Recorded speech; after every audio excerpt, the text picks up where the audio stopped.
Well, hello, everybody. Welcome here or welcome back, whatever the case may be. I have a window open. I am roasting and freezing all at the same time.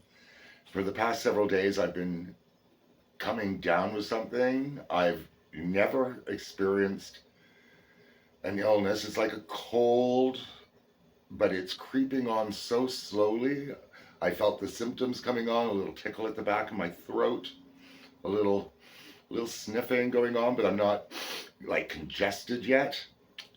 A little bit of migraine stuff going on, but again, all very subtle. And over the past few days, it's just been getting steadily and steadily worse. And I'm well aware that I'm nowhere near the worst of it hitting me yet. So I'm not looking forward to that. This is a very different experience. Normally, they hit me hard, fast, they're over with, and I move on with my life.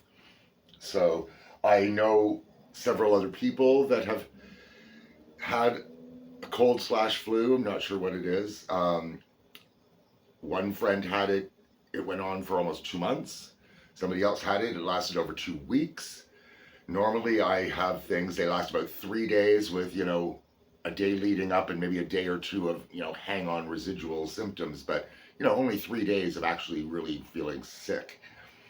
So time will tell what this is like.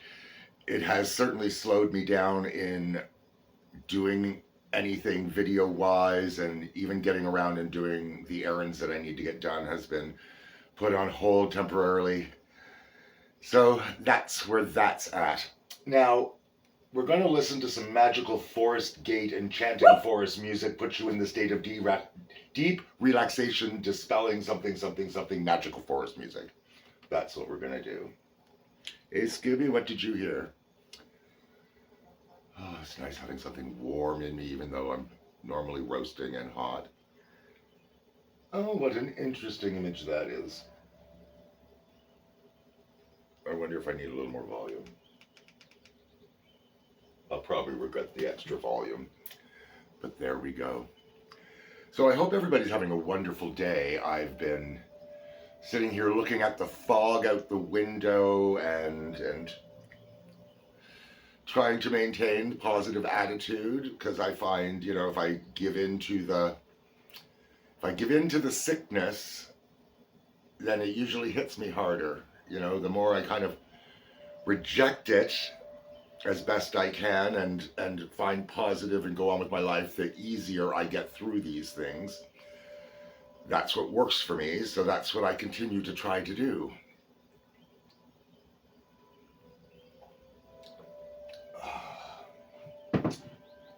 I never noticed that layers of dust get over everything, and I'm allergic to dust, so it's really not a good bonus thing to have on here. It's funny, normally I have some kind of plan in mind of things I might want to talk about, even if I don't know how I'm going to put it or exactly what I'm going to say. I usually have some notes written down of something so I can, stay focused on what I'd like to communicate. And today I have nothing. I am just winging it, seeing what happens, seeing what comes out of my mouth, seeing what I may have to cut out of the video, because Lord knows what I'm going to say. It may not even make sense. There's certain things I know I'm not going to say. Like I'm not going to suddenly burst out into a lot of swearing or things of that nature. That's just not me. But I don't have a clue. I don't have the foggiest notion of what to discuss today. Maybe I will just talk about the wigs. That would make sense, because I got them organized finally. I had them on the shelf, as people may have remembered. I had them all on the shelf lined up, but the bag started filling with air and would push each other off the shelves, flying out. So I'd be sitting here in the dark at night in the middle of everything being silent, and suddenly, boom, bag would fly off the shelf and hit things. And it got a little bit spooky from time to time. Then you kind of came to expect that, and I just got, oh, this is so annoying. And I had a plan of what to do about it. The plan is what I executed today. And I just put it off and put it off and put it off. And well, today I wasn't feeling well, and I thought, you know what? There's not a lot I can do. This is an easy task. Might as well tick it off and get that off my to-do list. So I'm kind of grateful that is done, as small and silly and insignificant as that is. So I do have the drag video to put up from Eden Moore's show. Um, it was hard. I had pulled a bunch of snippets out to pick and choose from, and I couldn't pick and choose what I wanted to show, so I just put up all those snippets, while I was waiting to, get the actual full show sort of put together, because I have a lot of things and they're out of order, and I'm trying to figure out with my editing.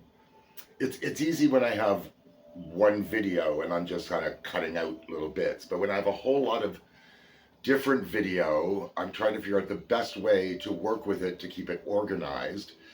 I'm learning that sometimes if I have big chunks of things, it's better to take like one of the chunks, render it, have it set aside, work on another chunk, and then when I'm done, put them all together. So that is now what I'm doing with the drag show that I'm trying to edit. And it's going to come, it comes with a strike. Even the little snippets I put up came out with a myriad of strikes. Every single song came with a strike. The only one that really seemed to matter, that was, that means in certain countries there's going to be no sound with that part of the video. I think it's that part of the video. I don't think it's the whole video, just that part. For Cell Block Tango, because it's, I guess it's extremely copywritten or something, or more so than the other things. Maybe it's because it's more well known. Some of the other things aren't as well known, even though they still get flagged. So the drag show itself is certainly going to be flagged. I'm fortunate I don't monetize my channel, so that doesn't have any bearing on what I post. The only fear I ever have is if I get a warning saying they're gonna, shut off my channel or whatever whatever might lead to that would bother me. Because this is my scrapbook. I have decades of things put up here to remember when I'm an old man. When I'm an older man, I'm going to want to look back at this, especially if my memory starts to go, and be able to look through all of this stuff and go, oh, look, I did have a life, even though there's only little snippets on here. The other things I'm hoping I will be able to remember easier, because it's the more bulk of my life are the things that don't go up on here. But I have been enjoying sharing and putting things up and having people communicate back. I've really enjoyed some of that. I still get odd negative comments that I think is just bizarre that people choose to spend their time doing that. Now, full disclosure, I like to go on YouTube into the comment section and be a troll hunter. I look for people that are trolling, and I troll the troll hunters. And so I will play devil's advocate. I will say things that I don't necessarily believe in, pushing other people's, to have to explain themselves. I just have a lot of fun with it, because most people that post online on YouTube and things like that are anonymous cowards. The people that are commenting genuinely to people are not, even if they are keeping themselves to themselves. There's nothing cowardly about that. Usually, if you take the time to write words of kindness and love, that is a sign of courage more than cowardice, because it's much harder to write the compliments and nice things than it is to write a diatribe of what's the word I'm looking for? A diatribe of negativity, I guess. A diatribe of insults, right? Insults are easy. I can insult myself. I can insult other people. It's an easy thing to do. But being genuine with a compliment, sometimes that takes a lot more courage.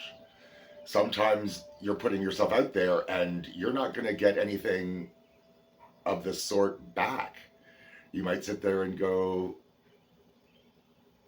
I really like this, I appreciate your work, you did a wonderful job, thank you. And the other person may not even acknowledge your thank you. Sometimes people don't share the same kind of gratitude that way, and there's nothing you can do about that. Thank you, Scooby. Is there somebody in the hallway? Okay, what is it? Somebody's in the hallway. Well, at least it's not Timmy down the well again. So tired of Timmy falling down the well. I have a little vanilla in my coffee today. It's very, very yummy. And real cream, because I had a little bit of real cream left over. We had some, well, I had made an apple oatmeal cake that turned out to be more like a square. It really wasn't cake-like. That was delicious with a banana sauce and whipped cream on top. So we had a little bit of whipped cream left over. I don't follow recipes. I just cook and I just bake and I just go, well, in theory, this should work. So I mix this and that together and I get something. And it's always edible. Sometimes it's better than other times. Sometimes I get exactly what I'm going for. Sometimes I get this weird mystery end product that I wasn't anticipating. And then that usually leads to other ideas. And that is how I cook. It's how I do makeup. It's how I cook. It's how I write. It's how I do film. I guess that's just the way, that's my process. My process is wing it. Take a little bit of my Dunning-Kruger amount of knowledge and push it to its maximum and its limits and see where I can take it and see where it leads me. But I always learn a lot from that. And a lot of it is just sort of educated guessing. Most of the stuff that I do is educated guessing because I'm not good at learning everything I need to learn before I start applying it. The second I start learning anything, I'm trying to apply it whether it fits or not. That's just how I do things. And it teaches me more than doing it any other way. But that being said, it also leads to a lot more errors, paths I did not expect to go down. With the makeup, I don't necessarily use the brushes as they are designed. I don't use the makeup necessarily as it's designed. When I'm doing recipes and the makeup, I tend to follow, if I haven't done anything before, I tend to follow some guidelines set out by people that do know what they're talking about. And then I throw that to the wind and do my own thing. And it's the same thing with cooking. I will follow a recipe if it's something I've never heard of, never made, using ingredients I've never used, because I don't know how things are supposed to look. So when I do that and I follow a recipe, I go, okay, now this is the process. This is what everything looks like along the way. I know the consistency that it needs to be. Like if you're making a cake, I know how much liquid should be with the dry to give a certain consistency to have it turn out. So you kind of know all those things without measuring. And it's not an exact science. If you're following a recipe, you want a very specific result, then you follow that recipe because baking is a science. Every little micro increment change of things can make a huge difference to the end result. Cooking itself, not necessarily. It's a lot more forgiving. But again, it's learning the techniques. So when it came to cooking, I had to learn how to, saute and poach and fry and all of these different things. Sear meat before baking it in the oven to finish it off. All of those little steps make a huge difference to the end quality of what you're doing. And I've learned bits of that through other people, and bits of that I've learned just trial and error the hard way, and that's where I learn the best. It solidifies it for me. Like if I try to make something and the end result is just way off of what I was trying to accomplish, then I dramatically rethink my processes. I'm not even sure if I answered the sentence that I started or the question that I started with, but that's where it's at. I'm trying really hard not to sniff into the camera. It is what it is because it can't be what it isn't. And I'm hoping everybody's had a wonderful day, but I think I'm just going to have to stop doing this now. My throat is feeling it, but I hadn't said hello and communicated with people in a few days, and it just feels wrong to not reach out somehow to people. So I hope everybody's having a wonderful day and continues to have a wonderful day, goes on to have a wonderful day, starts having a wonderful day, whatever the case may be. And until the next time, as always, take care of yourselves and each other.